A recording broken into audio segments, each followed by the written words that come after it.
This is part 2 of the lecture, which was given to the track and field coaches, in which I was trying to show them the importance of anaerobic capacity to middle distance track and field events. What I want you to see is how the three energy systems, ATP-PC, glycolysis, and aerobic oxidative phosphorylation, work together to meet the energy demand in exhaustive, severe intensity exercise.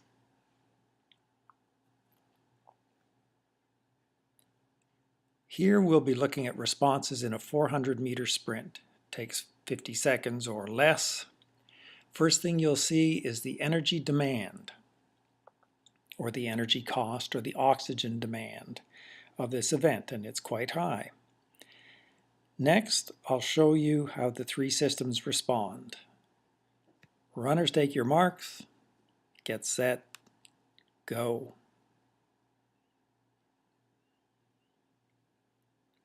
What did you see? All three systems, look at the lower left, all three systems started to increase their rate of ATP production when the gun went off. With its fast kinetics and high maximal rate, the ATP-PC system was able, in the first few seconds, to almost all by itself meet the demand for ATP, to meet the energy demand. But because it has a small capacity, its rate drops off quickly. Thank goodness, glycolysis has pretty fast kinetics and a pretty high rate, so it is responding and taking up the slack. It's increasing as the ATP-PC system's contribution is decreasing. And then you can also see that at some point the contribution from glycolysis starts dropping off. But thank goodness, the aerobic system is increasing rapidly, and it is perhaps even meeting the majority of the demand. Not quite how I've shown it here, but it might be meeting the majority of the demand in the last 100 or 50 meters. So over the course of the event, the aerobic contribution increases throughout. The anaerobic contribution actually is decreasing. Now, it is correct to say that at first we rely mainly upon creatine phosphate, and then we rely largely upon glycolysis, and then we rely upon glycolysis and the aerobic pathways. That is correct. It is not correct to say first we use creatine phosphate and then it runs out, and then we use glycolysis and then it can't go any longer, and then we use aerobic. That is absolutely wrong. Because remember, if you say we use creatine phosphate and then it runs out, we've already discussed when creatine phosphate system shuts down, everything shuts down. Similarly, if you say we use glycolysis and then it stops, the reason it stops, would be that the drop in pH shut down phosphofructokinase, and if you shut down phosphofructokinase, you shut down aerobic energy production. So it cannot happen that you run out of creatine phosphate and then your glycolysis is tapped out and then you go aerobic. That just can't happen. And obviously it doesn't. All three systems respond at the onset of exercise.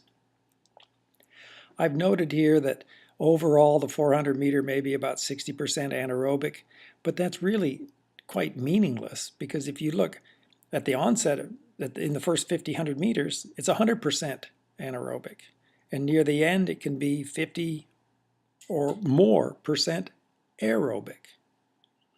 So the average really isn't too meaningful, because the contribution of the various systems is dynamic and changing over the course of the event. Next, we'll look at 800 meters, and you'll see that for starters, that the demand is lower than in this 400 because you're running slower. So look here and see where the demand was for the 400 meters, and now we'll switch to the 800. There's the demand, a little lower. The gun goes off, and here's our three systems responding. Remember, I drew these graphs and they're supposed to be nice smooth curves, and glycolysis there in pink shouldn't be pointy like that, but it's the best I could do. But again, you see the same pattern. ATP-PC is able to respond quickly and meet the demand. Glycolysis is trying as best it can.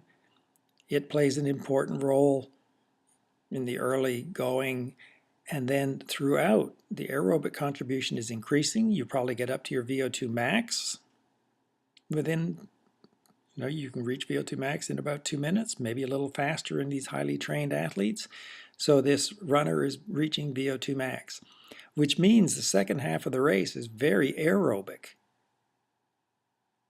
Now, it may not feel that way, but what you can see is the anaerobic contribution is decreasing throughout, and in green there, it's plainly obvious the aerobic contribution is increasing. The reason it hurts is because the pH drops quickly when the glycolytic contribution is high. So around the 30-second mark, the pH is dropping like nobody's business. Now, after that point, you're not producing as lactic acid as fast. So your pH is not dropping as fast, but it is still dropping. So somewhere around that 1 minute or 1.5 minute mark, you're going to reach the point of pain, reduced muscle contractility, and hopefully you won't get to that point of shutting down phosphofructokinase until 1 second before the end of the race. And we've summarized here again where the predominant energy source is. Creatine phosphate to start, glycolysis in the early going, and thereafter aerobic. And again, overall it's 33% anaerobic, but clearly anaerobic capacity is very important to provide the energy for this short, severe event.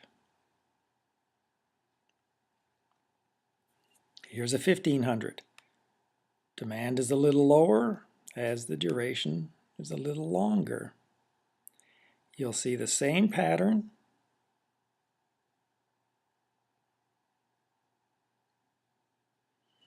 And a much lower percentage contribution from the anaerobic pathways.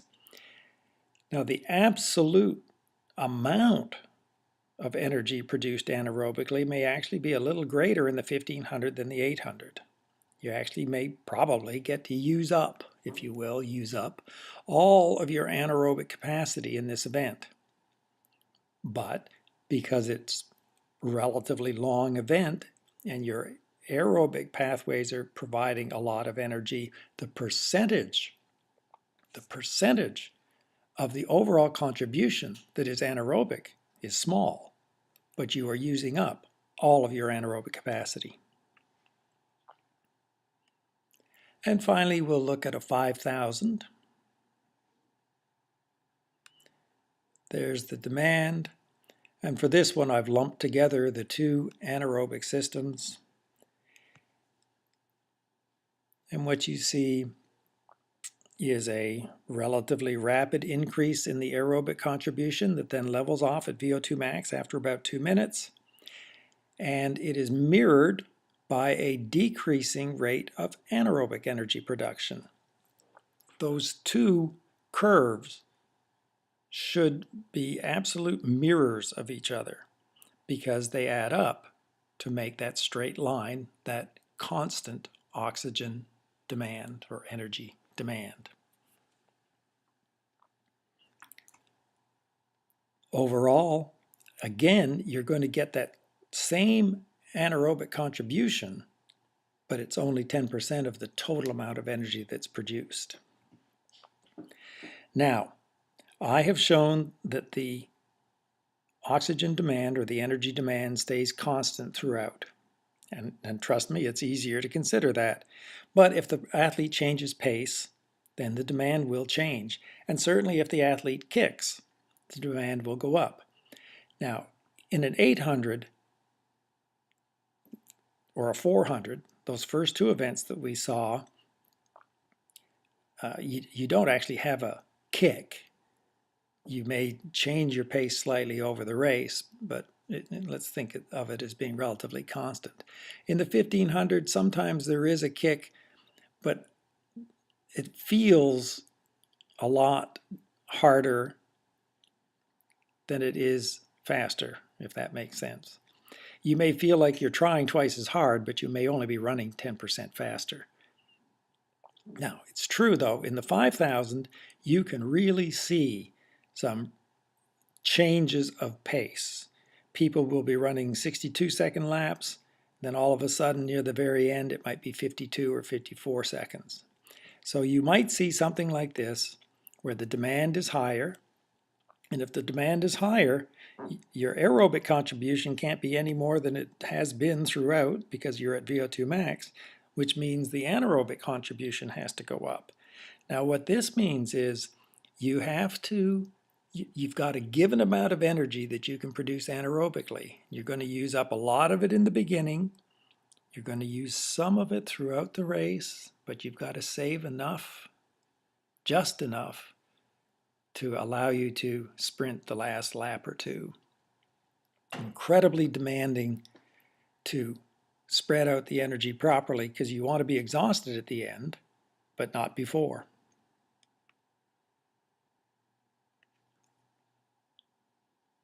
So what have we seen? Anaerobic pathways are important in these events. Thanks to the kinetics of the anaerobic pathways being fast, or faster than the aerobic, the ATP, PC, and glycolysis are especially important at the onset of exercise.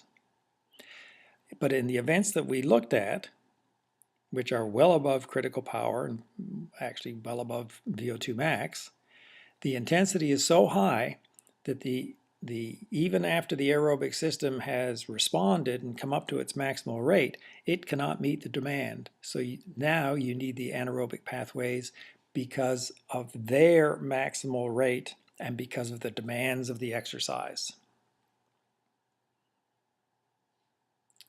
All right, that's all for this time. Part 3 coming up. Cheers.